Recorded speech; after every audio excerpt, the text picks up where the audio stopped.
आपण क्वालिटी झोप नाही घेत, त्याच्यामुळे आपण सकाळी 10 तास जरी झोपले नालो तरी पण सकाळी उठल्यानंतर त्यांना ती जडपणाच असतो.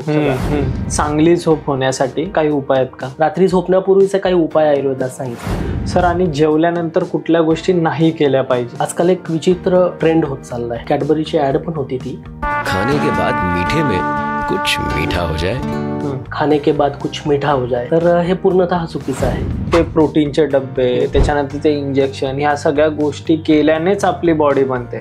सो ते आपल्याला समजा अवॉइड करायचं आहे. आपल्या नॅचरल गोष्टीने बॉडी चांगली बनवता येईल. उपवासाचा जर आपण विचार केला तर आत्ताची उपवासाची पद्धत प्रचंड चुकीची आहे. कशी चुकीची आहे तर जे सर्दी ताप त्यासाठी बाहेरच्या गोळ्या न घेता घरच्या घरी काही उपाय आहेत? चांगले उपाय आहेत, गुणही चांगले आहेत. ज्यांना नेहमी सर्दी होते त्यांनी कपाळाला, इथे नाकावर आणि ह्या सगळ्या भागावर लेप लावावा. कसला लेप तर तो, आणि काही काही लोकांना सतत ताप असतो, बारीक उष्णता असते, जसं की तोंडाला छाले येणे, पाठीवरती पुळ्या येणे, पिंपल्स येणे आणि उष्णता, गरम गरम, कधी असा हात लावला की गरम राहतो, गरम असतो. सो मग त्या गोष्टी कशा आपल्याला व्यवस्थित करता येतात. काही काही लोकांना सतत खोकला असतो, कफ असतो, काही काहींना कोरडा खोकला असतो. सो ह्या गोष्टींना कसं आपल्याला नीट करता येईल? घरगुती उपाय 1-2 मी सांगतो. पिंपल्स येतात, काळे डाग येतात, आणि काही काही लोकांना ऍक्ने खूप असतं, काही काहींना त्या पिंपल मध्ये पू तयार होता असा येलो कलरचा.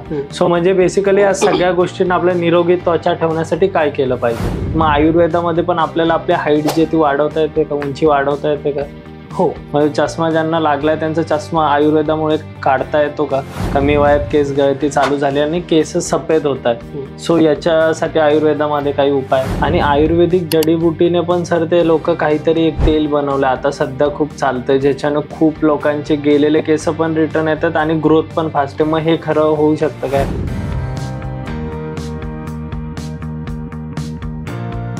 सकाळी किती वाजता उठलं पाहिजे आपण एक साधारण? दिनचर्याची सुरुवात ही रात्री लवकर झोपलं तर पहाटे लवकर उठावं असं आहे. याच्यामधलेही मी लोकांचे, आता आपलं सगळ्या जी चर्चा होते ना ती लोकांच्या ज्या काही गैरसमज आहेत आणि आपण त्याच्यावर काय करतो ह्याच्याविषयीच आपण बऱ्यापैकी बोलतो आहोत. तर अनेक लोकांना वाटतं की आपण झोपेचा कोटा पूर्ण केला म्हणजे आपण झोप व्यवस्थित घेतली. तर पेशंट म्हणतात की सर मी रात्री 2 वाजता झोपतो आणि मी बरोबर 6 तासांची झोप घेतो किंवा 8 तासांची झोप घेतो आणि मग मी सकाळी 8 वाजता किंवा मग मी सकाळी 10 वाजता उठतो आणि तरी पण तुम्ही म्हणताय की तुमची झोप घेण्याची पद्धत योग्य नाही. इथं तुम्ही किती तास झोप घेताय ह्याच्यापेक्षाही तुम्ही किती क्वालिटीची झोप घेताय ते महत्वाचं आहे. आता आपण अनेक ऐकलं असेल, म्हणजे अगदी मोदीजींच्या विषयी पण ऐकलं असेल की ते 4 तास झोपतात वगैरे त्यांच्या रुटीन मध्ये, पण ते क्वालिटी झोप घेतात ना. किंवा बरेचसे योगी आहेत, आता कुंभमेळा चालू आहे किंवा बरेचसे योगी आहेत ना, ही सगळी योगी लोक जे आहेत ना ते क्वालिटी झोप घेतात.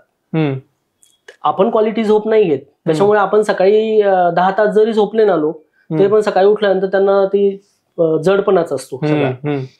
मग क्वालिटी झोप म्हणजे काय? तर क्वालिटी झोप जी आहे ती रात्री लवकर झोपायचं आणि सकाळी लवकर उठायचं. मग आपल्याकडे म्हणतात ना की लवकर निजे लवकर उठे त्याला धन आरोग्य सुख शांती भेटे असं. म्हणजे म्हणून लवकर झोपावं आणि लवकर उठावं.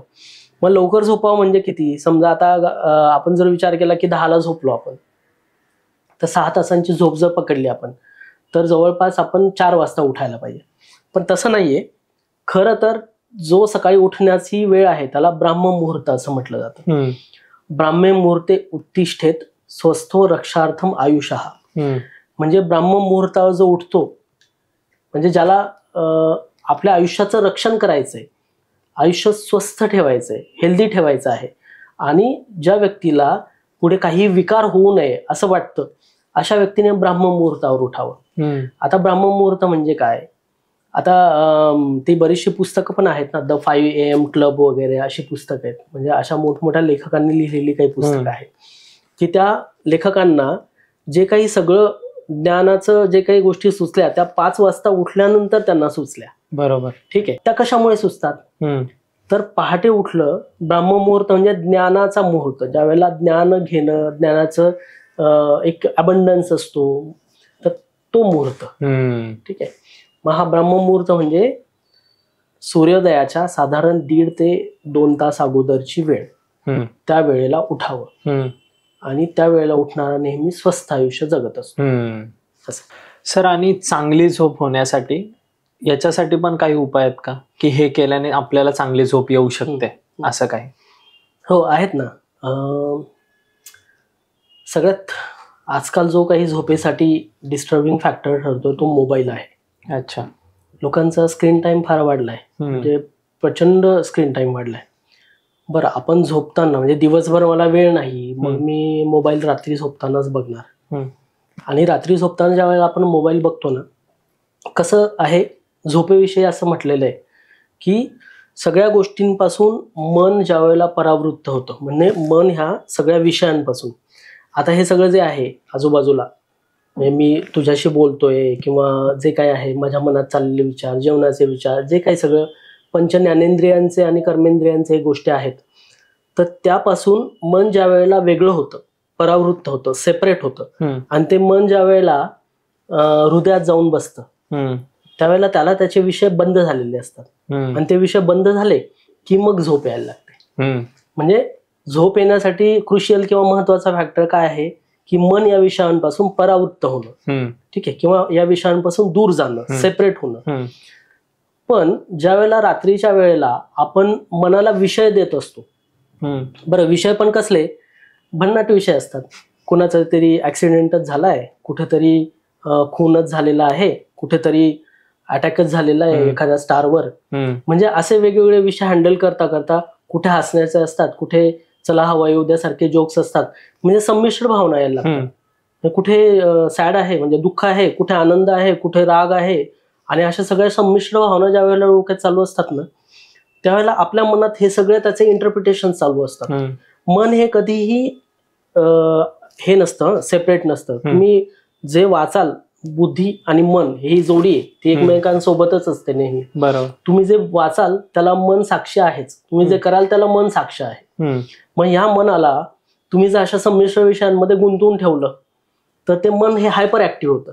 म्हणजे ते जिथं ते स्लो डाऊन झालं पाहिजे, शांत झालं पाहिजे, सेपरेट झालं पाहिजे, ते हायपर ऍक्टिव्ह होतं. आणि या हायपर ऍक्टिव्हिटीचा परिणाम असा आहे की तुम्ही मोबाईल बंद करून जरी रात्री 2 वाजता झोपायला गेलात तरी सुद्धा मनात विचार चालू असतात. त्यामुळे अनेक लोकांचं काय होतं, हे लोक रात्री आपल्याला समजा आपण बघितलं, अरे हा शांत झोपलाय बरं का, पण त्या व्यक्तीची दुसऱ्या दिवशी उठल्यानंतर कंप्लेंट असते, काय रात्रभर झोपच नाही लागली. मग आपण त्याला म्हणतो, अरे असं कसं काय, मला तर तू झोपलेला दिसत होतास.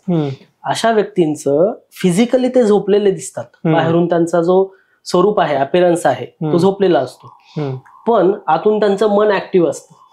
आणि मन ऍक्टिव्ह असतं म्हणून स्वप्न पडतात, वेगवेगळे विषय डोक्यात चालू असतात, आणि त्यामुळे त्याला साऊंड स्लीप नाही मिळत. म्हणून अशा व्यक्तींनी सगळ्यात पहिलं, अशा नाही सगळ्याच व्यक्तींनी, की स्क्रीन टाइम कमी करायचा, रात्री लवकर साधारण झोपण्याच्या 1-1.5 तास अगोदर स्क्रीन बंद करून टाकायची आणि मोबाईल लांब ठेवून द्यायचा, तर त्या व्यक्तीला नीट झोप लागू शकते. मी अजून एक उपाय पेशंटना सांगतो की तुम्ही ब्लूटूथ हेडसेट घ्या आणि एखादं चांगलं इन्स्ट्रुमेंटल म्युझिक जे आहे, म्हणजे फ्लूट म्हणा, क्लासिकल म्युझिक म्हणा, आणि किंवा वेगवेगळे संगीताचे राग आहे, नेचर साऊंड आहेत, किंवा ज्याचं तुम्हाला इंटरप्रिटेशन नाही करता येणार त्याचं चालू राहील असं तुम्ही एक इन्स्ट्रुमेंटल म्युझिक हे करा आणि ते म्युझिक प्ले करा, आणि ब्लूटूथ हेडसेट असलेला जो काही तुमचा वायरलेस हेडसेट आहे तो लावा, आणि त्या म्युझिकवर मेडिटेशन करता करता झोपा. सो ज्या वेळेला तुम्ही झोपाल, सो त्यावेळेला तुम्हाला हा विचार करण्याची गरज नाही की ते म्युझिक बंद झालेलं असेल का, माझा हेडसेट कुठे गेला असेल, त्याची वायर कनेक्टेड असेल का, काही नको ह्या गोष्टी.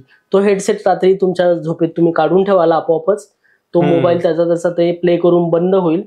छोटे म्युझिकचे हे घ्यायचे, म्हणजे काय म्हणतात त्याला, ऑडिओ फाईल्स घ्यायचे, की जेणेकरून त्या 20-30 मिनिट्स मध्ये त्यांचं प्ले करून त्या संपतील. बरोबर. आणि इकडे हा झोपेत माणूस ते बाजूला काढून ठेवेल. बरोबर. मग ह्याच्याने काय होतं, ते स्लीप मेडिटेशन खूप चांगलं होतं आणि त्याच्यामुळे लोकांना झोप लागायला लागते. नाही तर बसून मेडिटेशन करायचं नाही, झोपूनच मेडिटेशन करायचं. अशा बरोबर, ही एक गोष्ट होऊ शकते. त्याच्यानंतर रात्री झोपण्यापूर्वीचे काही उपाय आयुर्वेदात सांगितले, जसं तळपायाला तेल लावायचं. तळपायाला तेल लावलं चांगलं तर पादाभ्यंग म्हणतात त्याला, पाद अभ्यंग. तर तळपायाला तेल लावलं तर मन शांत होतं आणि शरीरालाही फायदा होतो, डोळ्यांना फायदा होतो आणि झोप लवकर लागते. किंवा डोक्याला तेल लावायचं, म्हणजे डोक्याला चांगलं तेल थापलं की लवकर झोप लागते, त्याला शिरो अभ्यंग म्हणतात. ठीक आहे. आणि ह्याचाच एक प्रकार म्हणजे शिरोधारा, जो मार्केटमध्ये बऱ्यापैकी आयुर्वेदाच्या लोकांमध्ये किंवा पेशंटमध्ये फेमस आहे. त्याच्या डोक्यावरती तेलाची धार धरली जाते. ज्यांना अगदी आजारपण आहे आणि झोप लागत नाहीये अशा व्यक्तींना ती शिरोधारा केली की झोप लागायला लागते. मग त्याचा एक छोटा प्रकार जो घरच्या घरी होईल असा तो म्हणजे शिरो अभ्यंग, म्हणजे डोक्याला तेल थापायचं. हा एक प्रकार आहे. दुसरी गोष्ट म्हणजे झोपताना जायफळ वगैरे, दूध जायफळ घेणं. जर संध्याकाळी जेवलेले असाल तरच दूध जायफळ घ्या, नाहीतर रात्री 10:30ला जेवाल आणि 11 वाजता दूध जायफळ घेऊन झोपाल, मग त्याच्याने अजीर्णच होणार आहे. ठीक आहे. त्याच्यामुळे या कंडिशनल गोष्टी आहेत सगळ्या. संध्याकाळी जेवलेले असाल तर दूध आणि जायफळाचा थोडासा उगाळून गंध किंवा पावडर टाकायची. खूप टाकायला नको, कारण ते म्हणजे खूप वापरलेलं चांगलं नाहीये. ते झोप आणणार आहे, पण एका पिंच म्हणजे चिमूटभरच टाकायचं त्या दुधात आणि तेवढं दूध प्यायचं, गाईचं दूध शक्यतो. म्हशीचं दूध ज्यांचं पचन चांगलं आहे तर म्हशीचं दूध हे झोप आणणार आहे, त्यामुळे पचन चांगलं असेल तर म्हशीचं दूध घेतलं तरी चालणार आहे. ठीक आहे. पण हा एक उपाय आहे. म्हणजे अशा काही ठराविक उपाय केले. किंवा अजून एक उपाय आहे तो म्हणजे नाकात तुपाचे ड्रॉप्स सोडायचे. त्याला आयुर्वेदामध्ये नस्य म्हणतात. नस्य म्हणजे नाकात औषध सोडणे. तर ते पंचकर्मातला एक भाग आहे, पण तो घरीही जरा ट्रेनिंग दिलं की लोकांना जमायला लागतो. मग नाकात 2-2 ड्रॉप जर गाईचं तूप सोडलं, प्युअर तूप सोडलं की हळूच ती मान थोडीशी अशी टिल्टिंग ठेवायची, मान मागे थोडीशी हँगिंग नेक ठेवायची, नाकात 2-2 ड्रॉप सोडायचे, 5-10 मिनिटं पडून राहायचं आणि मग नंतर ते झोप आणायला मदत करत असते. तर या काही उपायांनी झोप यायला मदत होते. तर आपण इन्स्टेड ऑफ मेडिसिन इतर कुठल्या औषध घेण्याआधी हे उपाय करून बघायचे, चांगला फायदा होतो अनेकांना. सर, आणि जेवल्यानंतर कुठल्या गोष्टी नाही केल्या पाहिजे त्याबद्दल काहीतरी सांग. आजकाल एक विचित्र ट्रेंड होत चाललाय, म्हणजे ती कॅडबरीची ऍड पण होती ती, खाने के बाद कुछ मीठा हो जाए.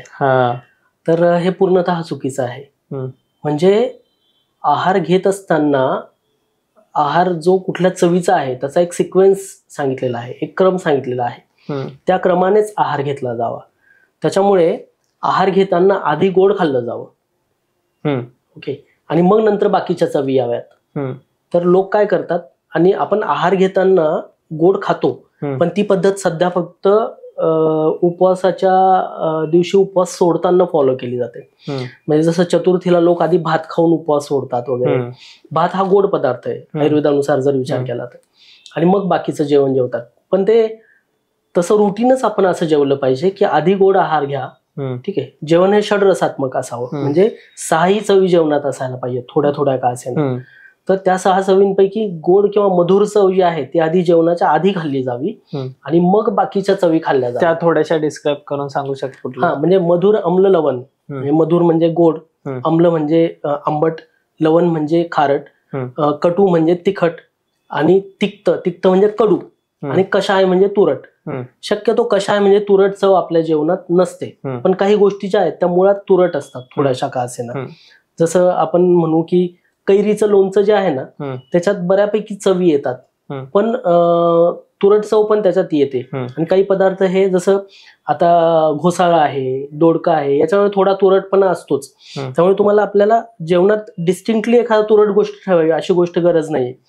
पण आपल्या जेवणात आंबट थोडीशी चव असावी, गोड असावी, तिखट असावी, त्याच्यानंतर कडूपणा हा डिस्टिंक्टली नसावा, पण असला तरी चालणार आहे कुठल्या तरी माध्यमातून. आणि या सगळ्या गोष्टी ज्या आहेत ह्यांचं क्रम आहे, तो क्रम जर फॉलो केला तर आपण स्वस्थ राहू शकतो. त्यामुळे पण लोक काय करायला लागलेत, लोक उलट करायला लागलेत. म्हणजे आजकाल त्याला डेझर्ट म्हणतात. म्हणजे काहीतरी जेवणानंतर आपण काहीतरी गोड खाल्लंच पाहिजे. मग तो एक खोटा किंवा भ्रामक लोकांना फिलिंग यायला लागले की जेवणानंतर गोड नाही खाल्लं तर आपण इनकम्प्लीट जेवण करतो आहे, अपूर्ण जेवण करतो आहे. आणि हा सगळा तो जाहिरातीचा परिणाम आहे. म्हणजे जर 2 तासांनी जेवावं अशी ही जी चुकीची पद्धत झाली आहे ना, तशी ही एक चुकीची पद्धत आहे की जेवणानंतर गोड खावं. ऍक्च्युली एक गोष्ट, जेवणानंतर गोड खाऊ नये, जेवणानंतर चहा घेऊ नये, कॉफी घेऊ नये, जेवणानंतर कोल्ड्रिंक घेऊ नये. मी जसं मगाशी म्हटलं की जेवण केल्यानंतर तोंड खाण्यासाठी बंद ठेवावं, बोलण्यासाठी चालू ठेवावं. बोलण्यासाठी चालू ठेवायचाही उद्देश एक आहे की जर आपण तोंड बोलण्यासाठी चालू ठेवलं तर आपल्याला झोप नाही येणार. म्हणजे थोडक्यात काय, जेवल्यानंतर झोपायचं नाहीये. लोक काय करतात, जेवले की लगेच थोड्या वेळात झोपतात, तिथल्या तिथं झोपतात, काही तर ताट बाजूला सरकवतात आणि झोपतात. 100% अशा काही गोष्टी आहेत. त्यामुळे जेवणानंतर गोड खाऊ नये, जेवणानंतर झोपू नये, जेवणानंतर पाणी पिऊ नये, थोडंसं घोटभर पाणी पिऊन जेवण संपवावं, आणि जेवणानंतर व्यायाम करू नये. सगळ्यात महत्वाचं आहे. आजकाल सकाळी जिम होत नाही, उठणं होत नाही.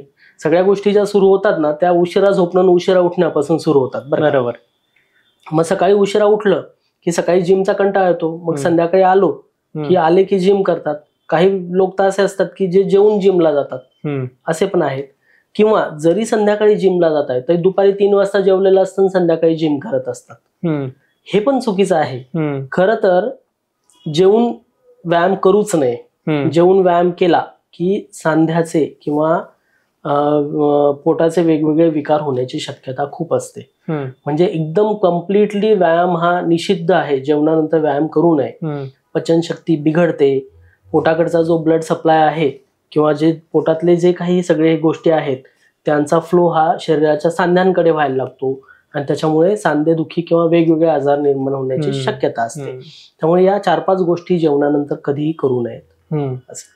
सर, तुम्ही सांगितल्याप्रमाणे व्यायामाचं, जे लोक जिमला जातात, सो आता एक फॅक्ट आलंय की आपण ते प्रोटीनचे डब्बे, त्याच्यानंतर ते इंजेक्शन, ह्या सगळ्या गोष्टी केल्यानेच आपली बॉडी बनते. सो ते आपल्याला समजा अवॉइड करायचे आहेत. सो आपल्या नॅचरल गोष्टीने करता येईल का, बॉडी चांगली बनवता येईल का? हा, ऍक्च्युली आता काय आहे की बॉडी बिल्डिंगला महत्व आलंय. ठीक आहे. म्हणजे आपण असं म्हणूयात की व्यायामाला महत्व आलंय. बॉडी दिसली पाहिजे, व्हॉल्यूम वाईज दिसली पाहिजे, याला महत्व आलंय. पण ती बॉडी हेल्दी किती याला नाही महत्व येत. म्हणजे असं म्हणतात की बाजीराव पेशवे होते, थोरले बाजीराव किंवा बाजीराव पेशवे होते. तर ह्या बाजीराव पेशवे किंवा इतरही त्या काळचे जे काही सगळे योद्धे होते हे म्हणजे हजार सूर्यनमस्कार घालायचे. म्हणजे आजकाल 1000 का 10 पण नाही घालू शकत बरेचसे लोक. मग हे जे सूर्यनमस्कार घालायचे त्याच्यामुळे त्यांच्यामध्ये शरीरामध्ये एक प्रकारचं चांगल्या क्वालिटीच्या सगळ्या गोष्टी बनल्या. शरीर हे हेल्दी बनलं आणि शरीराची स्ट्रेंथ किंवा ताकद वाढायला मदत झाली. शरीर हे सुसंघटित झालं. भले त्यांचे मसल्स असे मोठे नसतील दिसले, पण त्यांचे जी काही फ्लेक्झिबिलिटी आहे, काटकपणा जे आहे, शरीराचं जास्त दिवस स्वास्थ्य मेंटेन ठेवण्याची जी काही क्षमता आहे ती वाढली. म्हणजे तुम्ही बघाल की मराठा योद्धे जे होते मावळे आणि उत्तर भारतातून आलेले जे काही मुघल होते, तर मुघलांना हे मावळे सहज असे फाईट द्यायचे. मुघल हे बऱ्यापैकी 6-6.5 फूट 7 फूट उंच आणि मावळे त्या मानाने मराठी माणूस तेवढा उंच नव्हता तुलनेने जर विचार केला तर. पण या मुघलांची दमछाक व्हायची जर जंगलातून येणं जाणं, आणि मराठी कुठूनही यायचे आणि पटकन हल्ला करून जायचे. चपळपणा. मग ही चपळपणा जर आपल्याला हवा असेल तर आपल्याला देशी व्यायाम करायला लागतात आणि दीर्घायुष्य मिळतं त्याच्याने.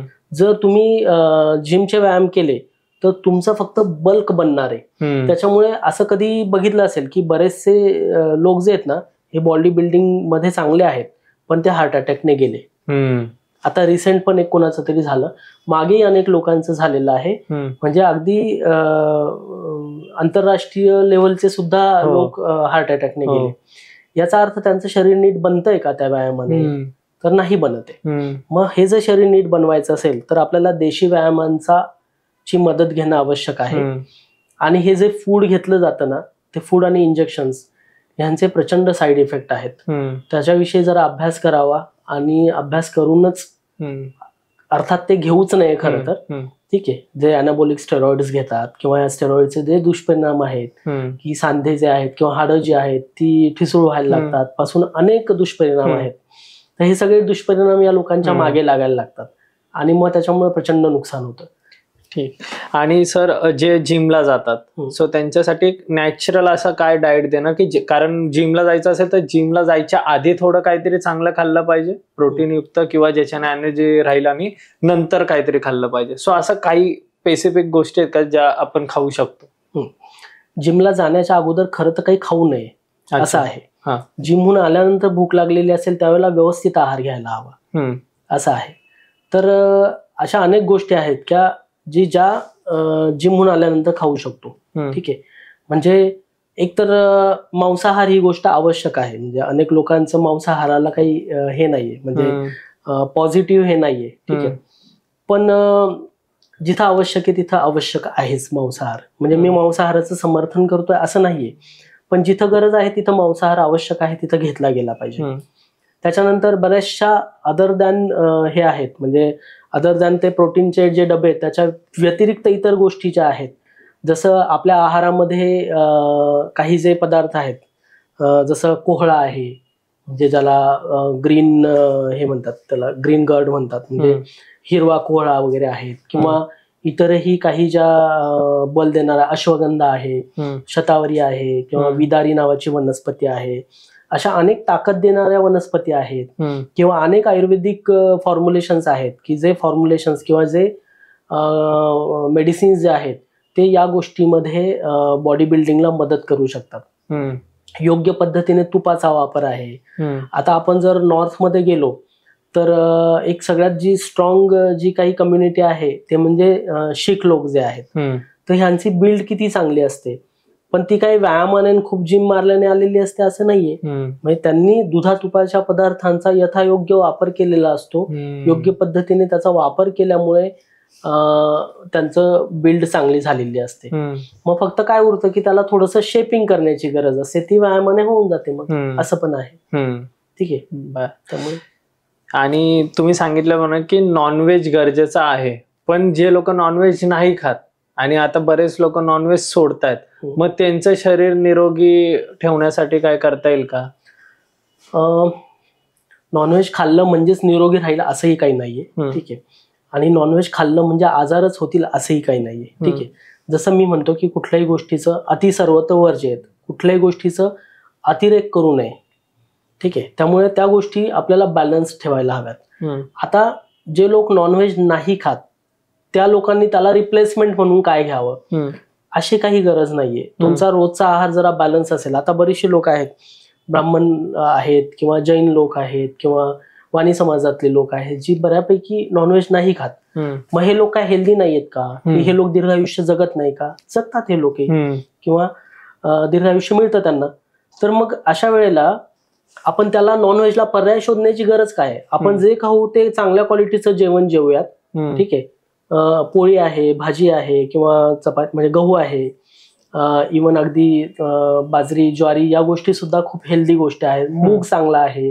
नित्य जेवणात नित्य सेवनीय म्हणजे काही गोष्टी ह्या रोज सेवन कराव्यात. त्याच्यामध्ये गहू येतो, त्याच्यामध्ये तांदळाची एक वेगळी जात जी पूर्वी होती ती येते. आत्ताचा तांदूळ नाही, ती पूर्वी एक जात होती ती येते.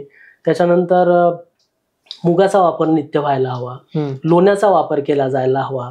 पण हे सगळं जे आहे ना हे नित्य सेवनात असायला हवं. पण पुन्हा त्याला अट आहे की तुमची पचनशक्ती हा सगळ्यात मोठा त्याला हे असलेला तो गार्ड आहे शरीराचा, तो रक्षक आहे. त्याला तुम्ही रिपोर्टिंग केल्याशिवाय तुम्ही पुढे नाही जाऊ शकत. त्यामुळे पचनशक्ती हा महत्वाची की आहे सगळ्यात. अच्छा. असं. आणि उपवास जे करतात तर उपवासाबद्दल काही आयुर्वेदामध्ये सांगितलं गेलंय का? त्याबद्दल थोडं. उपवास ही बेसिकली आपल्या हिंदू संस्कृतीमधली खूप चांगली संकल्पना आहे किंवा कन्सेप्ट आहे. उपवासाचा जर आपण विचार केला तर आत्ताची उपवासाची पद्धत प्रचंड चुकीची आहे. कशी चुकीची आहे तर चातुर्मासामध्ये लोक नॉनव्हेज सोडतात, फक्त नॉनव्हेज सोडतात. ही काही उपवासाची पद्धत नाही. उपवासाची व्याख्या जी आहे त्याच्यामध्ये असं सांगितलेलं आहे की उपावृत्त पापेभ्या म्हणजे सगळ्या पापांपासून परावृत्त होऊन, पापकर्मांपासून परावृत्त म्हणजे पापकर्मांपासून दूर जाऊन तुम्ही परमेश्वराजवळ वास करा, देवाचं नामस्मरण करा आणि योग्य पद्धतीचा सात्विक आहार घ्या. त्याला उपवास म्हटलेला आहे. ठीक आहे. मग आजकाल काय झालंय की एकादशी आणि दुप्पट खाशी, म्हणजे एकादशी आली की रताळी पण घ्यायची, खिचडी पण घ्यायची, मग वरईचे तांदूळ पण घ्यायचे, मग अजून फळं पण घ्यायची, दूध पण घ्यायचं. आणि खरंच एकादशीच्या दिवशी लोक दुप्पट खात असतात असं आपण बघितलेलं आहे. तो आहाराची पद्धत नाहीये. उपवासाला आयुर्वेदामध्ये लंघन म्हटलंय. लंघनाचा अर्थ आहे की लंघनम लघु भोजनम, म्हणजे हलका आहार घ्यायला हवा. जड आहार घेऊन उपयोग नाही. मग हलका आणि सात्विक आहाराचा विचार केला तर दूध एक सात्विक आहे, गाईचं दूध जे आहे ते सात्विक आहे. मग बरं, या उपवासाने काय होतं, म्हणजे उपवास करण्याची खरी पद्धतही मी सांगतो की जर उपवास करायचा असेल तर तो दिवसभर उपवास करून रात्री आपण पोटभर खाल्ला असा उपवास करू नये. आपण सकाळी जेवावं आणि रात्री उपवास करावा, दुसऱ्या दिवशी सकाळी जेवावं. ही उपवासाची पद्धत आहे.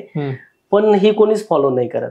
सकाळी जेवण करा, रात्री तसंही कमी आहार घ्यावा, त्यामुळे रात्री उपवास करा, किंवा काहीतरी सात्विक आहार म्हणजे फक्त दूध घ्यावं किंवा फक्त एखाद दुसरं फळ घ्यावं चांगलं जे आहे ते, आणि हे सगळं झाल्यानंतर दुसऱ्या दिवशी पुन्हा जेवावं. हा तुमचा 24 तासांचा उपवास होतो. आणि ही पद्धत कोणीच नाही फॉलो करत. म्हणजे इतकं चुकीचं आहे ना लोकांचं खानपान, आणि या खाण्यापिण्यामुळे अनेक आजार व्हायला लागलेले आहेत अशा गोष्टी. तर लंघन म्हणजे जे आहे ते लघुभोजन. मग हे लघुभोजन घेतल्यामुळे अनेक प्रश्न सुटतात, शरीरातले दोष कमी होतात. अग्नी म्हणजे ज्या गोष्टीमुळे शरीर स्वस्थ राहतं, तो जो जाठराग्नी आहे तो तीव्र होतो, तो चांगला होतो, तो कुठल्याही गोष्टीला पचवायला समर्थ होतो. अगदी सेल्युलर लेव्हलला म्हणजे पेशींच्या लेव्हलला सुद्धा याचे फायदे दिसतात असे. त्याच्यामुळे या गोष्टीला आयुर्वेदाला फॉलो करावं एवढं नक्की. सो आता आपण एक वेगळ्या सेगमेंटकडे वळू की ज्याच्यामध्ये आपण उपाय वगैरे जाणून घेऊया. जसं की आता पहिला म्हणजे सर्दी, ताप, ह्या सगळ्या ज्या गोष्टी असतात त्यांच्यासाठी बाहेरच्या गोळ्या न घेता घरच्या घरी काही उपाय आहेत का, त्याबद्दल काय? हो, म्हणजे चांगले उपाय आहेत आणि गुणही चांगला येतो. बेसिक जसं मी म्हणतो की स्वस्थ मनुष्याच्या स्वास्थ्याचं रक्षण करणं, ते पुन्हा रिपिटेशन आहे पण ते आवश्यक आहे. म्हणजे आणि जो काही आजारी पडतो त्याच्या आजारापासून त्याला परावृत्त करणं.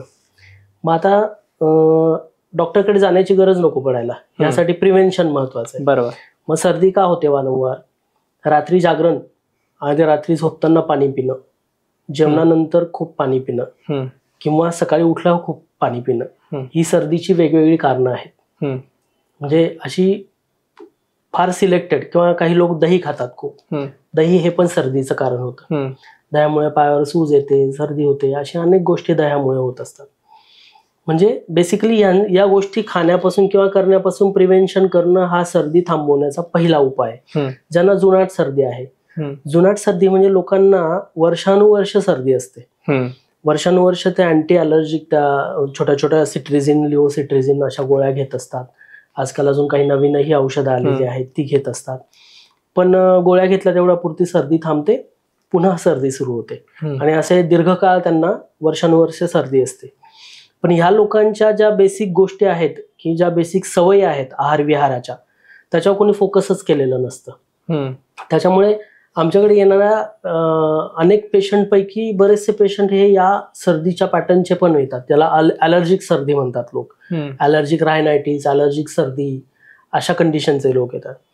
मग त्यांची ज्यावेळेला हिस्ट्री घेतो त्यावेळेला असं लक्षात येतं की जेवणानंतर पाणी खूप पितात, किंवा सकाळी उठल्या उठल्या खूप पाणी पितात, जशी मी मगाशी सांगितलं, रात्री दही खाणं, रात्री झोपताना पाणी पिणं, खूप जागरण करणं, ह्या सगळ्या गोष्टी त्याच्यामध्ये आढळतात. मग ह्या गोष्टी एकतर हे हेतू किंवा हे रिझन्स जे आहेत, ही कारणं जी आहेत ती टाळावीत, पहिली गोष्ट. आणि दुसरी गोष्ट, बरं होण्याकरता काय करावं. बरं होण्याकरता जे काही उपाय आहेत ते 2 प्रकारचे कॅटेगरीज येतात. एक पोटातले उपाय, पोटातून औषध घेण्याचे उपाय, आणि एक म्हणजे बाहेरून करण्याचे उपाय. तर आपण आधी बाहेरून करण्याचे उपाय बघूया. बाहेरून करण्याच्या उपायांमध्ये वाफ घेणं हा एक उपाय आहे की वेगवेगळे हे आहेत, किंवा वेगवेगळी ऑइल्स आहेत, किंवा काही छोट्या छोट्या हे येतात, कॅप्सूल्स येतात, त्या पाण्यात टाकायच्या आणि त्याची वाफ घ्यायची. नुसत्या पाण्याची वाफ घेतलेली ही चालते, हा एक उपाय आहे. दुसरा उपाय आहे की लेप लावावा. ठीक आहे, ज्यांना नेहमी सर्दी होते त्यांनी कपाळाला, इथे नाकावर आणि ह्या सगळ्या भागावर लेप लावावा. कसला लेप? तर तो सुंठचा लेप लावावा किंवा जायफळाचा लेप लावावा. ठीक आहे, आणि हा लेप लावल्यानंतर तो वाळला, सुकला की थोड्या वेळाने काढून टाकावा, रात्रभर ठेवायचा नसतो तो. तर हा एक उपाय आहे की ज्याच्यामुळे सर्दी होण्याची टेंडन्सी खूप छान कमी होते. लहान मुलांनाही आम्ही सांगतो की अनेक पॅरेंट्स येतात, ते म्हणतात की आमच्या लहान बाळाला नेहमी सर्दी असते. एक तर त्यांनी आहार बदलायला हवा बाळाचा, किंवा त्यांनी हे उपाय तरी करायला हवे. लहान मुलांचा आहार हा पण एक वेगळा विषय आहे, जो खूप डिटेलिंग मध्ये बोलायला लागणं म्हणजे बोलणं आवश्यक आहे. तर मग ते लहान मुलांना लेप लावला सुंठचा जायफळाचा की त्यांना फरक पडतो. पहिलं झालं वाफ घेणं, दुसरं लेप लावणं, तिसरा उपाय आहे तो म्हणजे धूर घ्यायचा. म्हणजे बरेचसे लोक घेतात पण की तव्यावर तो धूर करतात आणि कुठला वेगवेगळ्या गोष्टींचा, कधी पिठाचा धूर असतो, कधी वेखंडाचा धूर असतो, पण हे जरा सांभाळून करायला लागतं. ओवांचा धूर असतो. ओवांचा धूर हा नाकाने घ्यायचा आणि तोंडाने सोडायचा. अशा पद्धतीने जर केलं तर ती सर्दी लवकर जायला मदत होत असते. आणि हे तिन्ही उपाय खूप इफेक्टिव्ह आहेत. वाफेपेक्षाही धुराचा उपाय हा अजून जास्त इफेक्टिव्ह आहे, पण लोक तेवढा तो करत नाही. कारण वाफ घेणं हे कम्फर्टेबल आहे, धूर घेणं हे तेवढं कम्फर्टेबल नाहीये लोकांसाठी, म्हणून ते केलं जात नाही. हे झाले बाहेरचे उपाय. पोटातून घेण्यासाठी आपण वेगवेगळ्या गोष्टींचा वापर करू शकतो. जसं हळदीचा वापर केला, हळद आणि दूध घेतात काही कंडिशनमध्ये. त्याच्यानंतर सुंठचा वापर, सुंठला आयुर्वेदामध्ये विश्व भेषज म्हटलेलं आहे. म्हणजे संपूर्ण जगातलं किंवा संपूर्ण जगाच्या कल्याणासाठी वापरलं जाणारं औषध, असं इतकं त्याचा मोठा स्पेक्ट्रम आहे. त्यामुळे सुंठ दुधासोबत घेऊ शकतात किंवा रात्री झोपताना सुंठ घेऊ शकतात. जसं मगाशी सांगितलं तसं चेहऱ्याला सुंठ लावणं, सुंठाचा लेप लावणं हा उपाय होऊ शकतो. त्याच्यानंतर सुंठ व्यतिरिक्त सुद्धा इतर गोष्टी ज्या मिरं आहे, दालचिनी आहे, यांचाही वापर आपण सर्दीसाठी करू शकतो. त्याच्यानंतर काही गोष्टींचं पचन नीट इम्प्रूव्ह केलं की सर्दी थोडीशी लवकर कमी व्हायला मदत होत असते. त्यामुळे काही पाचक गोष्टींचा वापर करायचा किंवा मग सगळ्यात शेवटी आयुर्वेदिक जे डॉक्टर्स आहेत त्यांच्या सल्ल्याने ते अगदी खात्रीने उपाय येतो, 100% फायदा होतो, असं आहे. आणि काही काही लोकांना सतत ताप असतो, बारीक उष्णता असते, जसं की तोंडाला छाले येणे, सतत पाठीवरती पुळ्या येणे, पिंपल्स येणे आणि उष्णता, गरम गरम, कधी असा हात लावला की गरम राहतो, गरम असतं. सो मग त्या गोष्टी कशा आपल्याला व्यवस्थित करता येतील, एक नॉर्मल टेम्परेचर? आता अंग गरम होण्याची कारणं जी आहेत, असण्याची कारणं ही लहानपणी गोवर कांजिण्या जरी झाल्या असतील तरी त्या गोवर कांजिण्यांची उष्णता अगदी लहानपणी ती उष्णता सुद्धा शरीरामध्ये राहते आणि त्याचा परिणाम म्हणून आयुष्यभर अंगात उष्णता राहते. अच्छा. म्हणजे इतकं जुनं. लोक म्हणतील की 25 वर्षापूर्वी मला गोवर कांजिण्या झाल्या, अजून कशा उष्णता राहील? राहते उष्णता. यकृतावर परिणाम झालेला असतो, अंगात उष्णता टिकून राहते. मग अशा लोकांच्या अंगात एक बारीक ताप असतो, त्याचे उपाय करावे लागतात. त्याच्यानंतर काही लोकांना डेंग्यू होतो किंवा कावीळ झालेली असते किंवा तापाकडे वारंवार नीट लक्ष दिलं नाही. म्हणजे आता आजकाल काय ट्रेंड आहे की ताप आला की डोलो घेऊन टाकायची, म्हणजे पॅरासिटामॉल. आणि मग पूर्वी डोलो चालायची 400 mg, नंतर 500 mg, आता 650 एवढं त्याचा डोस वाढायला लागलाय. तर लोक काय करतात, स्वतःच काउंटरवर जातात, मेडिकल काउंटरवर जातात आणि ते ती अँटीपायरेटिक म्हणजे डोलो किंवा पॅरासिटामॉल ही गोळी घेतात. अशा पद्धतीने केल्याने काय होतं की तो जो ताप आहे ना तो बरा नाही होत. कधी कधी तो अंगात दाबला जातो. तो अंगात दाबला गेला की तो अंगात कायमस्वरूपी उष्णता ठाण बांधून बसते, अशी परिस्थिती असते. मग अशा गोष्टींना मॅनेज करायला आपल्याला शिकायला लागतं. अनेक लोकांना तोंडात हे येतात, तोंड येणं म्हणतो आपण किंवा हिंदीमध्ये त्याला छाले येणं म्हणतात. त्याचं कारणही अंगातली उष्णता हे पण असतं किंवा दुसरं एक पचनशक्ती नीट नसल्यामुळे आणि पोट साफ न होण्यामुळे तोंड येणं या गोष्टी होत असतात. आता या गोष्टींसाठी काय करू शकतो आपण? जर समजा एखाद्या व्यक्तीला नेहमी अंग गरम आहे, ठीक आहे, अशा व्यक्तीने थोडंसं धन्याचं पाणी घेणं, म्हणजे धन्याचं सरबत बनवलं जातं.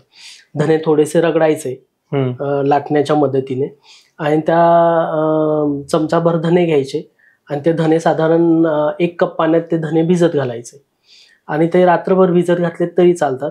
दुसऱ्या दिवशी सकाळी ते कुस्करून घ्यायचे. कुस्करून घेतल्यानंतर त्याचं जे पाणी असेल त्याच्यात खडी साखर टाकायची आणि त्याचं सरबत बनवायचं. चवीलाही छान लागतं.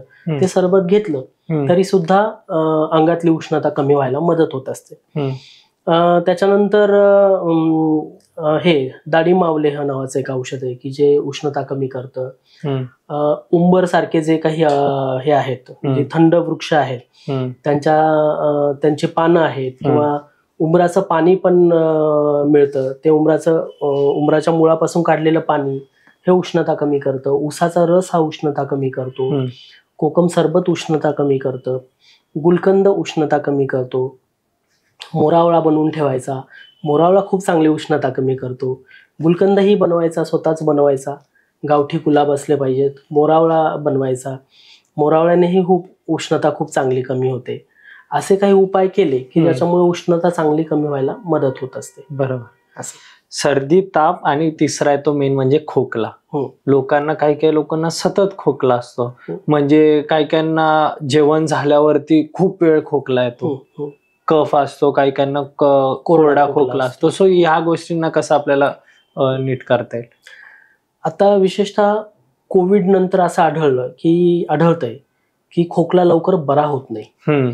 पूर्वीच्या काळी खोकला बरं होणं त्या मानाने सोपं होतं. पण कोविड नंतर वारंवार व्हायरल इन्फेक्शन लोकांना जास्त होत आहे असं माझ्या प्रॅक्टिसमध्ये मला आढळलं. आणि हा खोकला बरा होत नाहीये तर त्याच्यासाठी खूप उपाय, ॲलोपॅथी औषधं घेतात, आयुर्वेदाची औषधं घेतात, पण तो बरा होत नाही. मग त्याच्या कॅटेगरीमध्ये आपल्याला डिफरन्शिएट करायला लागतं की तो कोरडा खोकला आहे की ओला खोकला आहे. ठीक आहे. पण आता जनरली काय आहे की खोकला हा तसाही घरात म्हणजे घरगुती उपायांनी एका ठराविक मर्यादेपर्यंतच मॅनेज करावा. अदरवाईज त्याला मेडिसिनल ट्रीटमेंट म्हणजे आयुर्वेदाची ट्रीटमेंट जुनाट खोकल्याला तर फार चांगली आहे. पण घरगुती उपाय 1-2 मी सांगतो. शक्यतो जर पोट साफ होत नसेल आणि कोरडा खोकला असेल तर मग थोडंसं एरंडेल तेल रात्री झोपताना दुधाबरोबर किंवा गरम पाण्याबरोबर घ्यावं कोरडा खोकला. विशेषतः जे लोक ओल्ड एज मधले जे लोक आहेत म्हणजे म्हातारी जी लोक आहेत त्यांना बराचसं मलावष्टंभ म्हणजे पोट साफ न होण्याची तक्रार असते. आणि ती तक्रार जी आहे ती बऱ्याच वेळेला ती तक्रार ही वयोमानानुसार होणारं मलावष्टंभामुळे तो खोकला डेव्हलप झालेला असतो. मग अशा लोकांना थोडंसं एरंडेल तेल गरम पाण्यासोबत किंवा दुधासोबत घेऊन पोट साफ व्हायला लागलं, ते एरंडेल तेल जर अंगात व्यवस्थित मुरलं, आतड्यांमधली कोरडेपणा कमी झाला की त्यांचा खोकला कमी होतो. असं पण आहे. किंवा काही लोकांना कोरडा खोकला येत असेल तर तो हळदीच्या दुधाने सुद्धा तो कमी होतो. आपल्याकडे ती पद्धत पण आहे ती तशा प्रकारचं दूध घेण्याची. त्याच्यानंतर काहींना जर खोकला असेल तर त्याला थोडंसं घरगुती उपाय म्हणजे लवंग थोडीशी जाळायची, तव्यावर लवंग जाळायची, ती थोडीशी काळपट अशी त्याची ब्राउनिश ब्लॅक अशी थोडीशी राख तयार झाली की ती मधाबरोबर थोड्या थोड्या वेळाने चाटवायची. अशाने त्रासदायक खोकलाही खूप लवकर कमी होत असतो. असं आहे. मग लवंगच्या ऐवजी वेलची पण अशा पद्धतीने वापरतात की जे घरगुती उपाय म्हणून खूप चांगले उपयोगाला येतात. असं आहे. सो आणि आता एक नवीन म्हणजे युथ साठी आता येऊया आपण स्किन केअर मध्ये येऊया. पिंपल्स येतात, काळे डाग येतात आणि काही लोकांना ऍक्ने खूप असतं, काहींना त्या पिंपल मध्ये पू तयार होता असा येलो कलरचा. सो म्हणजे बेसिकली या सगळ्या गोष्टींना आपल्या निरोगी त्वचा ठेवण्यासाठी काय केलं पाहिजे? आता युथचं जे आहे ना, बेसिक पिंपल्स येण्याचं कारण म्हणजे सगळा जो जंक फूड, फास्ट फूड जे आहे हे मेजर कारण आहे. ठीक आहे.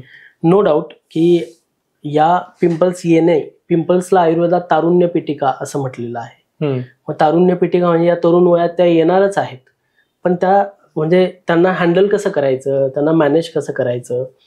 मग या ज्या तारुण्य पिडका आहेत किंवा ज्या पिंपल्स आहेत ज्याला मुरुम म्हणतो आपण, हे मुरुम येऊ नयेत म्हणून काही गोष्टी आपल्याला नीट ठेवायला लागतात. म्हणजे जसं आजकाल मला बऱ्यापैकी असं आढळतं की फर्मेंटेड फूड जरा जास्त होतं लोकांचं. म्हणजे एनी सॉर्ट ऑफ तुम्ही चायनीज घेताय, बेकरी प्रॉडक्ट घेताय, नाहीतर तुम्ही इडली डोसा उत्तप्पा घेताय, ढोकळा घेताय, नाहीतर लोणचं घेताय, बर्गर पिझ्झा घेताय. हे सगळं जे आहे हे जंक फूड पण आहे आणि फर्मेंटेड फूड पण आहे. अशा प्रकारचा आहार जो आहे ना तो रक्त बिघडवायला मदत करत असतो. मग ज्याच्याने रक्त बिघडतंय अशा गोष्टी जर खाण्यात आल्या तर त्या सगळ्या गोष्टी ज्या आहेत त्या वेगवेगळ्या पद्धतीने त्याचं रूपांतर होत असतं आणि मग ते यंग जनरेशन मध्ये त्याच्याने पिंपल्स येणं वगैरे या गोष्टी बऱ्यापैकी वाढलेल्या दिसतात. म्हणून अशा मुलांनी काय करावं किंवा मुलामुलींनी काय करावं की जंक फूड, फास्ट फूडचा वापर टाळावा किंवा कमी करावा. ठीक आहे. ते फेवरेट आहे आजकालच्या पिढीचं, ते बंद करणं कठीण आहे. पण काही असे आहेत मला असे आढळतात की जे त्यांना चांगलं दिसण्याशी त्यांना खूप कन्सर्न आहे. नो डाऊट आत्ताच्या पिढीला चांगलं दिसणं हा त्यातला म्हणजे पर्सनॅलिटी मधला एक महत्वाचा भाग आहे. त्यामुळे बरेचसे लोक हे डेडिकेशन करतात. म्हणजे ही हे करतात आणि ते आहार मेंटेन करतात. मग तो एक आहार बदला हा सगळ्यात महत्वाचा गोष्ट आहे. आणि दुसरी गोष्ट म्हणजे मग त्याला काय करणार, तर त्याला काही उपाय करायचे असतात. जसं फॉर एक्झाम्पल की मुलतानी मातीचा चेहऱ्याला लेप देणं जेणेकरून थंडावा निर्माण होईल, किंवा जायफळ उगाळून पिंपल्सच्या जागेवर लावणं, तर त्याचाही खूप चांगला फायदा होतो. जायफळाचा खूप चांगला फायदा होतो. किंवा वडाची साल किंवा उमराची साल, आपली गंधगोळीची जी गंधगोळी उगाळण्याची किंवा चंदन उगाळण्याचा जो दगड असतो त्याला सहान म्हणतात, सहाण्यावर ते उगाळून त्यांचे लेप लावणं. किंवा सोप वापरतानाही थोडंसं जरा सिलेक्टिव्हिटी असली पाहिजे की कुठला सोप वापरायचा आहे आपल्याला. स्किन सेन्सिटिव्ह असेल तर तेही जरा गोष्टी ठरवायला लागतात. आणि रात्री जागरण करू नये. रात्री जागरणाने पिंपल्स डेव्हलप होण्याची खूप वाईट हे लागते, सवय लागते. तर असे उपाय केले तरी सुद्धा, इव्हन हळद उगाळून त्याचा लेप जरी लावला मुरमांवर तरी पण खूप चांगला फायदा. ही आपली पावडरवाली हळद या नाही, शक्यतो लेप लावताना शक्यतो ज्या गोष्टी आपण वापरतो ना त्या उगाळून लावल्या गेल्या पाहिजे. अच्छा. कारण उगाळल्यामुळे पार्टिकल साईज किंवा जो काही सगळे कण आहेत ते बारीक बारीक कण तयार होतात आणि त्या लेपाचा जो परिणाम आहे तो चांगला मिळतो. नाहीतर तुम्ही जर पावडर घेतली ना ती चेहऱ्याला थापावी लागते, चिकटवावी लागते. पण जर तुम्ही उगाळलाय ना तर तो चेहऱ्याला इझिली लागतो आणि त्याचा इफेक्टही आत खोलवर पर्यंत मिळतो असे. आणि सर आता बरेच बघतोय मी की उंची पण आपल्याला वाढवता येते काही गोष्टी घेतल्यानंतर. मग आयुर्वेदामध्ये पण आपल्याला आपली हाईट जी ती वाढवता येते का, उंची वाढवता येते का? हो, एक उंची वाढवता येते. अनेक आयुर्वेदाचे डॉक्टर सुद्धा उंची वाढवण्याच्या स्पेशल प्रॅक्टिसेसही करतात. तर त्याच्यामध्ये कसं आहे की उंची वाढवायला एक वयोमर्यादा आहे.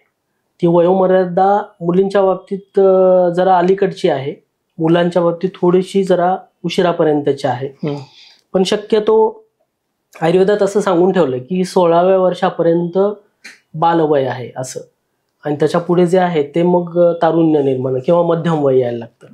त्यामुळे शक्यतो मुलींचं वय जे आहे त्यांची जी काही किशोर अवस्था, पौगंड अवस्था, या अवस्थेच्या आधीच त्यांचं जर उंची वाढवण्याचा प्रयत्न केला तर ती वाढवू शकते.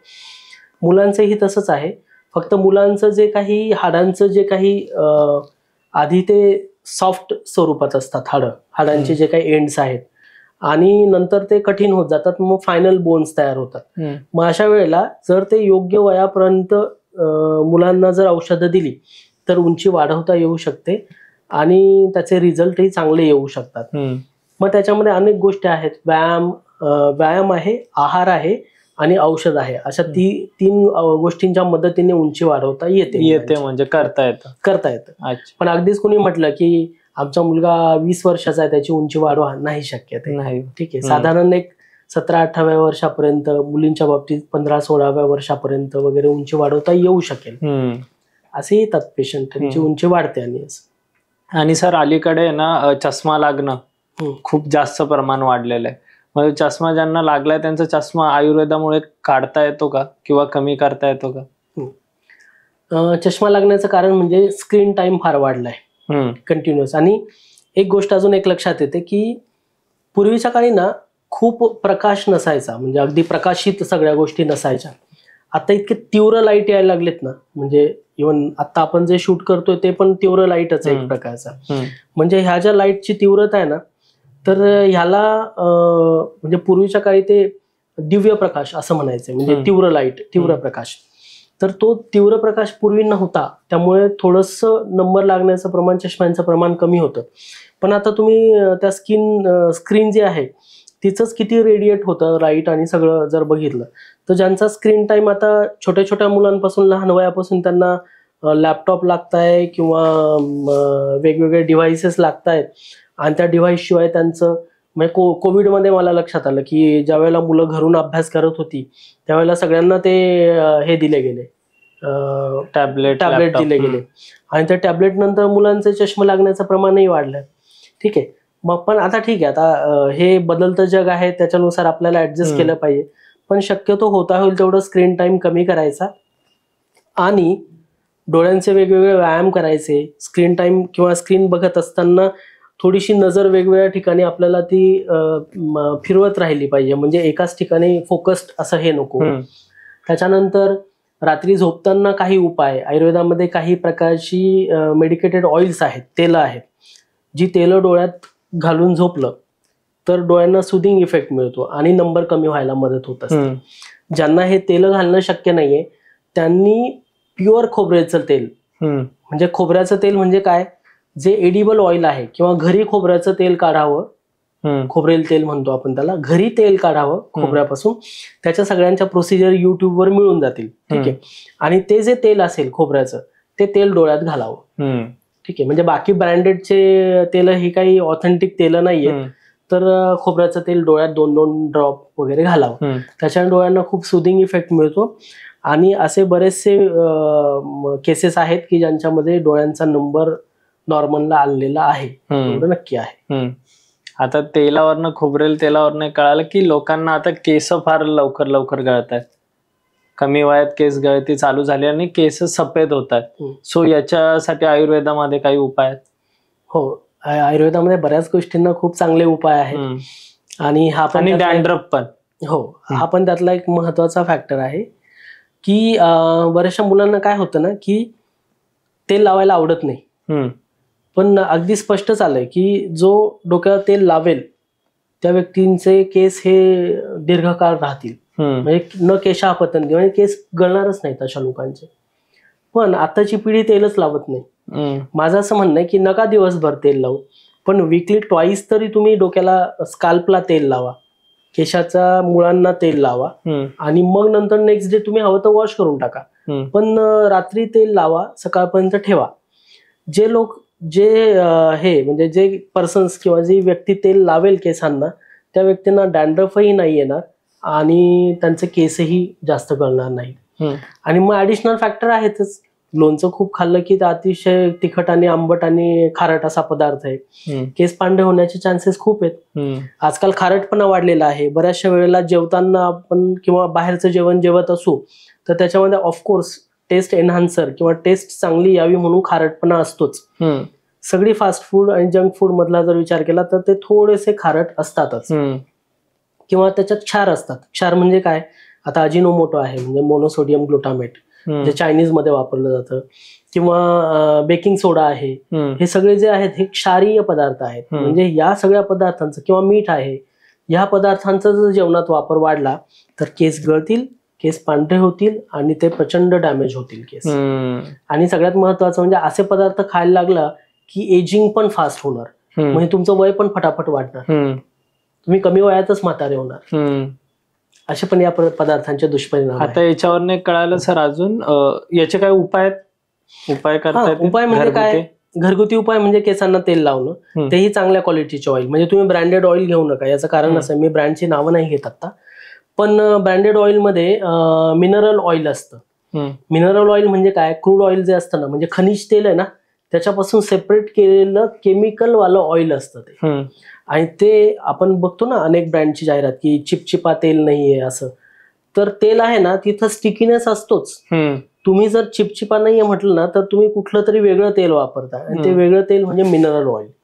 मग हे जे मिनरल ऑइल आहे ना हे केमिकल वालं तेल आहे, हे काही तेल नाहीये, ठीक आहे. ते तेलासारखं आहे म्हणून त्याला तेल म्हटलंय. मग असं जर ऑइल आपण वापरत असू तर ते केसांना डॅमेज करतं, केसांसाठी ते हानिकारक असतं.